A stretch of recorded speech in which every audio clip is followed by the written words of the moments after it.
एक गुरु का एक शिष्य था। वह शिष्य युवा था। उसकी उम्र 16 साल की थी। वह रोज भिक्षा मांगने जाता था। एक दिन उसने रास्ते में देखा एक लड़का जो 16-17 साल का होगा पेड़ के पीछे छिपकर किसी को देख रहा था। वह शिष्य उसके पास गया और कहा, मित्र क्या देख रहे हो? उस लड़के ने कहा, आओ तुम भी देखो, परियां नदी के किनारे कैसे खेल रही हैं। शिष्य ने नदी के किनारे देखा, वहां पर कुछ लड़कियां कपड़े धो रही थी। तब शिष्य ने कहा, मित्र लड़कियां कपड़े धो रही हैं तो इसमें छुपकर देखने वाली क्या बात है? लड़के ने कहा, अरे तुम अंधे हो क्या? तुम्हें दिखाई नहीं दे रहा? जरा उनके शरीर को तो देखो, उनकी अदाओं को तो देखो, सुंदरता बिखरी पड़ी है। शिष्य ने फिर से नदी की ओर देखा और वह देखता ही चला गया। अभी तक जहां वह निर्भय होकर खड़ा था, अब वह भी पेड़ के पीछे छिपने लगा और अंदर से कांप गया। और उसने अपने आप से सवाल किया, मैं यह क्या कर रहा हूँ? यह सही नहीं है, मुझे यहाँ से चले जाना चाहिए। और वह तुरंत ही वहाँ से चला गया। वह आश्रम पहुंचा और अपने कार्यों में लग गया। लेकिन जो उसने देखा था वह उसकी आंखों के सामने बार बार आ रहा था। मन में वही चल रहा था। उसका मन दोबारा से वहां जाने के लिए लालायित था। अब हर रोज जल्दी से भिक्षा के लिए निकल जाता और उस लड़के के साथ छिपकर उन लड़कियों को देखता। यह रोज का काम हो गया था। अब उस शिष्य का मन आश्रम में नहीं लग रहा था। वह हर काम को आधा अधूरा ही करता। वह अलग ही दुनिया में खोया रहता। जब गुरु शिक्षा दे रहे होते तब भी उसका मन वहां नहीं होता। गुरु ने उसके मन को भांप लिया। तब एक दिन गुरु ने अपने शिष्य से कहा, अब हम भी तुम्हारे साथ भिक्षा मांगने जाएंगे। शिष्य ने कहा, नहीं गुरुदेव, आप परेशान क्यों होते हैं? मैं अकेला ही भिक्षा ठीक से मांग सकता हूँ। गुरु ने कहा, ठीक है तो तुम अकेले ही जाओ। शिष्य आश्रम से भिक्षा मांगने के लिए चला गया। गुरु भी यह देखने के लिए कि शिष्य कहाँ जाता है, किससे मिलता है, उसके पीछे चल दिए।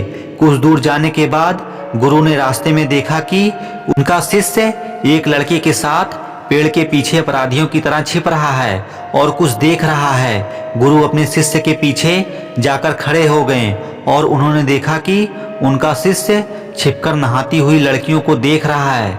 गुरु ने कहा, शिष्य क्या इन लड़कियों से भी भिक्षा लेनी है? अपने गुरु की आवाज सुनते ही शिष्य घबरा गया, जैसे किसी चोर को किसी ने रंगे हाथों पकड़ लिया हो। उसकी हालत खराब हो गई। वह कुछ बोल नहीं पा रहा था। दूसरा लड़का वहां से भाग गया। शिष्य के मुंह से टूटे फूटे शब्द निकल रहे थे। वह गुरु से नजरें नहीं मिला पा रहा था। गुरु ने कहा, मेरा शिष्य तो निर्भय था, उसे किसी का डर नहीं था, लेकिन तुम तो डर के मारे कांप रहे हो। शिष्य ने कहा, मेरा कोई दोष नहीं है गुरुदेव, उस लड़के ने मुझे बहका दिया था।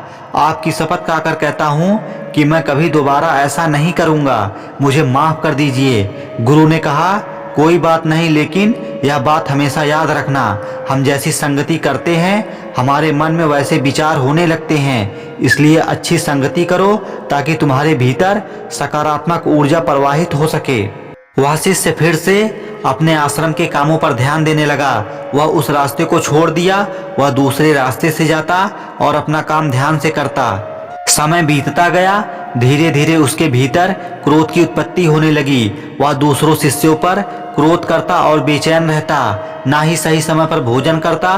उसका भोजन भी आधा हो गया था। एक रात गुरु ने उस शिष्य से कहा, अब तक तुम कितनी बार अपनी शपथ तोड़ चुके हो? यह सुनते ही शिष्य अपने गुरु के चरणों में गिर गया और रोने लगा और बोला, मैं कई बार शपथ तोड़ चुका हूँ, उसके बाद कई बार शपथ ले भी चुका हूँ, लेकिन फिर भी शपथ टूट जाती है। मेरा मन मेरे नियंत्रण में नहीं है। मैं चाहता तो हूँ कि अपने मन से बुरे विचारों को निकाल दूं, लेकिन चाहकर भी ऐसा नहीं कर पा रहा हूँ।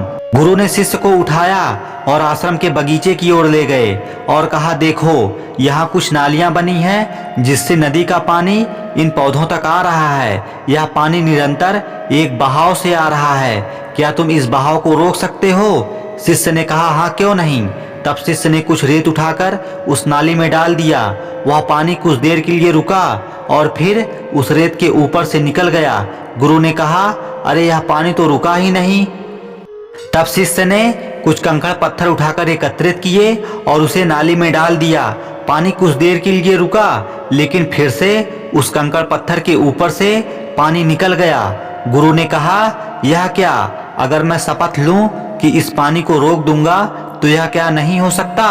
कोई बात नहीं गुरुदेव, आपकी शपथ मैं भी पूरा कर देता हूँ। वह शिष्य एक बड़ा सा पत्थर लेके आया और उस नाली में डाल देता है, तब पानी रुक गया।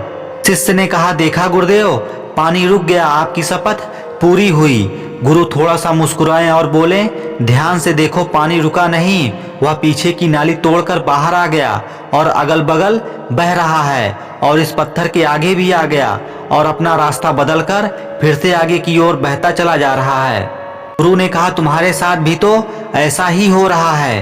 तुम बार बार शपथ ले रहे हो और हर बार बड़ी शपथ, लेकिन हर बार तुम्हारी शपथ टूट जाती है और यह हर बार टूटती ही रहेगी। कितना भी बड़ा पत्थर रख लो, पानी तो अपना रास्ता बनाता ही रहेगा।